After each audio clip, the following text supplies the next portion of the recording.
Hello, it is so good to be with you today as we discuss how it is that you can effectively connect. Connection is an important piece and it's even a skill at times in our lives. And I think it's really important that we understand how our connecting habits reveal something deep about us.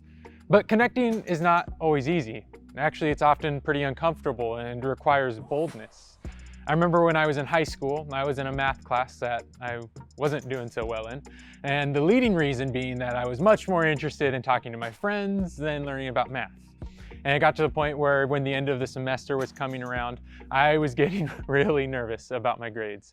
I started to try my hardest to get caught up, but there was just so much to learn because I hadn't been paying attention for so long.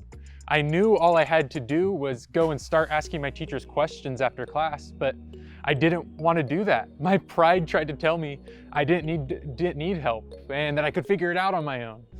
But I quickly learned that was a lie. I didn't want to ask for help, also because I didn't want my friends or people in my class to think that I wasn't getting a good grade. But the reality remained that I needed to connect with my teacher. I needed to be bold and do the uncomfortable. I needed to ask her to reteach lessons so I could understand. So one day I finally approached my teacher and asked for help. She was gracious and answered my questions. But sometimes connecting, it's uncomfortable. It goes against what others might even say we need. It may even go against our own desires. But sometimes it's just so necessary. So then the question for our lives today is, who do we need to connect with? Well, when we look to Jesus' words in Matthew chapter 22, we see two things to be clear. In short, as Christians, Jesus says we are to love God and love others. So I think we can take the step to say that in this, we need to connect with God and connect with others. So how do we do this? How do we know when we need to do this? Well, I know for me, there's a question I often ask myself that helps me gauge how I am doing at connecting effectively. This question being, what do my connection habits reveal about myself? What do they say is most important? See, these are not always the easiest questions for me to answer, and they are often very uncomfortable, but they're also revealing.